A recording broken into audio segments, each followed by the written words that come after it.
What is going on YouTube? This is part 1 of 4 of the Zino2 cinematic settings tutorial series. And in this video, I'm going to do a bench test to show you guys my best settings for the gimbal and camera settings to produce cinematic videos.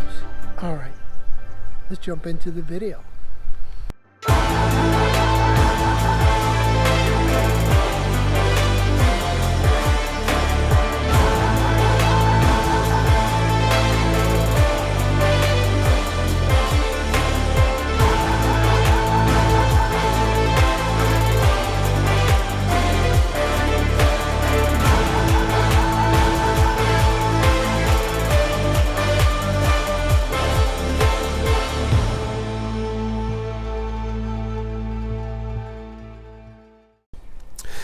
Hey YouTube, thanks for watching. This video is going to be about the best settings you need to create cinematic video. So this is a tutorial for the Zino2 for the camera for cinematic settings. First thing we need to do is stop the recording, get into the settings, and I'll tell you what, this 60 frames a second at 4K works pretty well on this video. The other settings that you could change is down to 1080p. A lot of people like 1080p, which is 1K. And then you have a series of different 60 frames a second. Oh, did I get a 1080p? Yeah, 1080p. What happened to 120 frames a second? Can't do 120 frames a second unless I'm at automatic mode. Understood. All right, so you could do 1080p 2.7. 2.7 at 60 frames a second.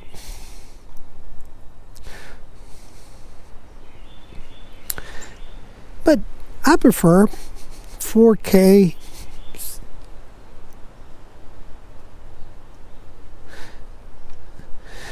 I prefer 4K 60 frames a second. Why do I prefer 4K 60 frames a second? Because if you need to punch into your video, zoom into your video, you can, because you have the pixel resolution to do that without degrading your video. Alright, so the next settings that we need to talk about is color. So if you really want a bright color, you can see the difference between ordinary and bright.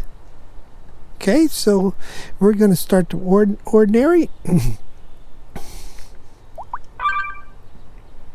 So this video here is for ordinary at 4K at 60 frames a second.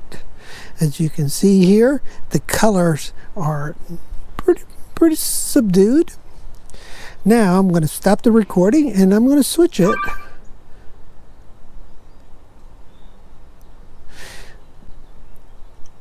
I'm going to switch it to bright.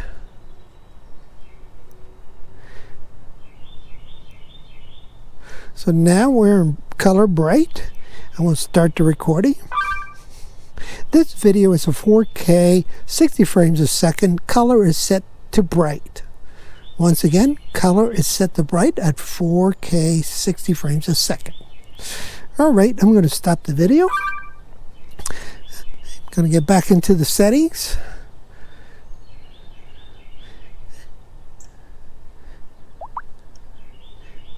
I'm going to leave it at ordinary, and if I need to add a little pop to the color, I can do that in post-processing. So you can do that with the software. So let's get back into the ISO. ISO, you want to set it to manual. 100 gives you the best dynamic range, so leave it at 100. Go back here, exposure. So at first, the drone set to exposure. It looks to be a little dark, so I'm going to bring it up to 7,000 and lock it down at 7,000. You're going to have to figure out exactly what you need for your conditions. Today is a cloudy environment. Shutter speed is automatic. I'm going to switch it to manual. Oh, what do you want to do here? And 160 seems to be pretty good. I could drop it down to 120 to leave the sensor open a little longer. I like that, so I'm going to leave it at 120. And the drone is beeping at me like it's been staying on too long. So I better get going. And then contrast and saturation, I don't recommend playing with that. Now the sharpness, you can play with this one. It is default 3, and I'll bump it up to 4 to give me a little bit more of a pop, more contrast, sharpness. Not contrast, but sharpness in the picture. I like that. Kind of like the DJI effect. Okay. Grid lines I like on, because that way you can work with your thirds. And that is it. So those are the best settings you need to set on the camera. Now on the flight controller, you want to get into your gimbal and set it to like 10%. 10% is fine. And then that's all you have to work with there. And then you can see as I'm scrolling the camera down and scrolling the camera back up, I'm not seeing that fluctuation and exposure now. And if I spin the drone around like so, you're not going to see that huge fluctuation in the exposure, right, in your videos. And now it's going to come around and actually look at the GoPro that's recording. Hey there, buddy, how's it going? And I'm going to spin it all the way around. That's where I was seated.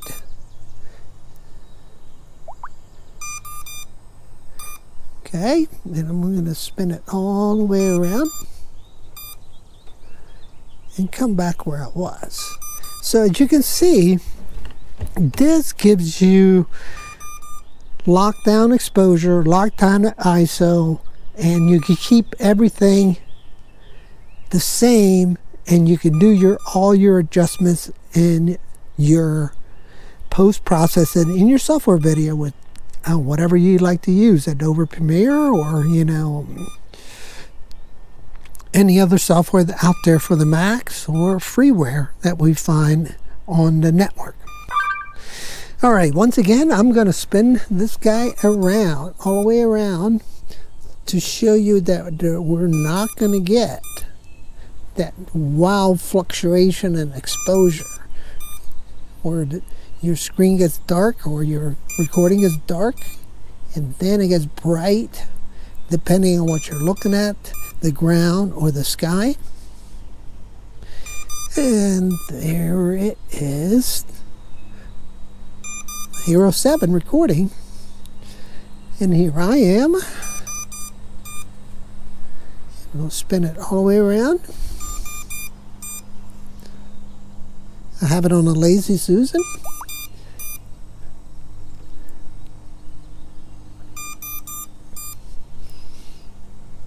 There you go. See that? See that? We're not getting that fluctuation that we expected if you go to manual everything. So I think this is going to be helpful for you guys. I know it's been helpful for me learning about it and proving that this is how it's going to work. And I'm looking straight down, really dark. And then I'm going to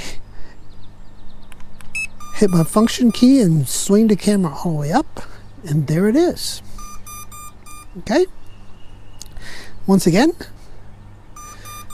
stop the recording and show you the video settings or the camera settings that will work best for cinematic purposes. Whoa. As soon as you stop the recording, everything goes back to auto. So be careful with that. Leave your ISO at 100 leave your exposure somewhere close to where it automatically was set. I chose to bump it up 1,000 more, and it went from 6,000 to 7,000 in this particular case where it was cloudy outside. Shutter speed, I left it pretty close to the 240. I decided to bring it down to 120 to leave the shutter open a little longer so the sensor gets a little bit more light. I'll leave it at 120. Saturation and contrast, I'll leave the same, and then but the sharpness, I'll increase it to 4. I actually increase 1 click to 4, and then that's all I do. That is it, and that's the video right here. Okay. All right. Once again, I want to stop the recording, but take note that the settings go back to automatic. You ready?